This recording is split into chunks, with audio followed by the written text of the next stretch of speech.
बातमी पावसासंदर्भात आहे। पुणे तालुक्यातल्या दौंडमधील स्वामी चिंचोली गावामध्ये 10 घरं पाण्याखाली गेली आहेत। स्वामी चिंचोली गावातल्या लोकांना इतरत्र हलवण्यात आलंय। दौंड तालुक्यामध्ये मुसळधार पाऊस बरसतोय आणि त्यामुळे स्वामी चिंचोली गावातील 10 घरं पाण्याखाली गेलेली आहेत। त्यामुळे या गावामध्ये राहणाऱ्या लोकांना आता इतरत्र हलवण्यात आलंय। तर पावसानं आणि ओढ्या नाल्यांनी रौद्र रूप धारण केलेलं आहे। त्यामुळे या परिसरामध्ये घरांमध्ये देखील पाणी शिरलंय, वाहतूक कोंडी निर्माण झाली।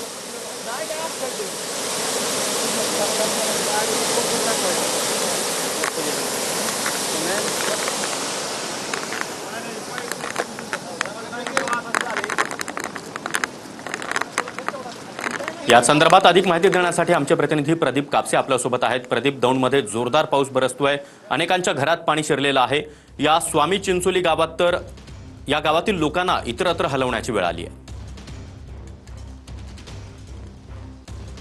सागर, अगदी बरोबर आहे। खरं तर दौंड तालुक्यामध्ये पूरस्थिती जी आहे ती निर्माण झालेली आहे, कारण दिवसभर दौंड तालुक्यामध्ये पाऊस जो आहे तो बरसतोय। स्वामी चिंचोली गावामधली जवळपास 10 घरं जी आहेत ती पूर्णतः पाण्याखाली गेलेली आहे। आपण पाहतोय की गावामधली लाईट पूर्णतः या ठिकाणी गेलेली आहे। प्राथमिक आरोग्य केंद्र आपल्याला आपण पाहतोय की बॅटरीच्या उजेडामध्ये आपण पाहतो की कारण कॅमेराचा उजेड तिथपर्यंत पोहोचू शकत नाही, आपण पाहतोय की प्राथमिक आरोग्य केंद्र जे आहे ते पूर्णतः पाण्याखाली आहे। दुसऱ्या बाजूला नजर टाकली घरं, ही आपली घर आपल्याला पाहायला मिळतं। जवळपास 10 घरं जी वस्तीवरची आहेत पूर्णतः पाण्याखाली गेलेली आहेत। दुसऱ्या बाजूला नजर टाकली तर ट्रक जो आपल्याला पाहायला मिळतोय तो उभा ट्रक जो आहे तो पाण्यामध्ये जसाचा तसा आहे। त्यामुळे सकाळपासून दौंड तालुक्यामध्ये जी परिस्थिती निर्माण झालेली आहे त्याचा फटका मात्र सर्वसामान्य शेतकऱ्यांना आणि गावकऱ्यांना बसताना पाहायला मिळतोय।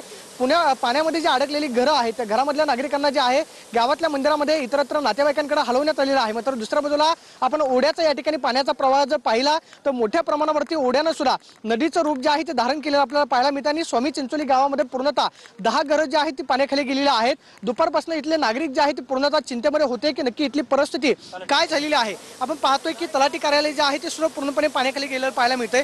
काय किती नुकसान झाले? नुकसान 10-12 घरांचं, घरात पाणी धान्याचं नुकसान झालेलं आहे। तसेच बऱ्याच जणांचं गंजी आणि कांद्याचे कुड वाहून गेलेले आहेत आणि संसार पण बऱ्याच जणांचा वाहून गेला आहे पाण्यामध्ये। मोठं नुकसान झाले, घरांच्या भिंती, कांद्याच्या वकारी वगैरे सगळं पाण्याखाली गेलेलं आहे आणि भरपूर नुकसान झालेलं आहे। आता काय पाण्यामध्ये जी घरं आहेत त्या नागरिकांना हलवले, बाहेर काढले।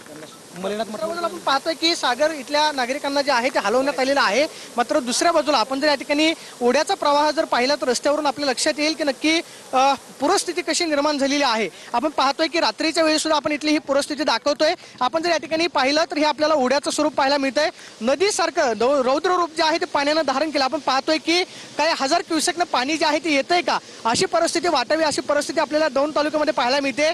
अनेक शेतकऱ्यांच्या शेतामधली माती जी आहे ती सुद्धा पाण्यामुळे राहिलेली नाही आणि आपण पाहतोय की स्वामी चिंचोली गावामधून जाणारा ओढा जो आहे तो नदीसारखं स्वरूप या ठिकाणी धारण केलेलं आपल्याला पाहायला मिळतं आणि पुढे जाणारी जी गावं आहेत ती सुद्धा पुढच्या काही तासांमध्ये जे आहे ते गावांमध्ये पाणी शिरण्याची शक्यता नाकारता येत नाही। त्यामुळं या सगळ्या काठावरच्या परिसरातल्या नागरिकांना आवाहन करण्यात येतंय की जर कदाचित आपत्कालीन परिस्थिती ओढवली तर घराच्या परिसरामध्ये कुणी राहू नका। आणि आपण पाहतो की स्वामी चिंचोली गावामध्ये ही परिस्थिती आपल्याला पाहिली। समोर आपण पाहतोय की स्मशानभूमी, मंदिरं जे आहे ते पूर्णतः पाण्याखाली गेलेले आपल्याला पाहायला मिळत आहेत। त्यामुळे दौंड तालुक्यामध्ये ही पूरस्थिती जी आहे ते सकाळपासून पडलेल्या पावसानं निर्माण झालेली पाहायला मिळते। सागर, नक्कीच प्रदीप, त्यामुळे नागरिकांनी देखील काळजी घेणं गरजेचं आहे। धन्यवाद तुम्ही दिलेल्या या सविस्तर माहितीसाठी।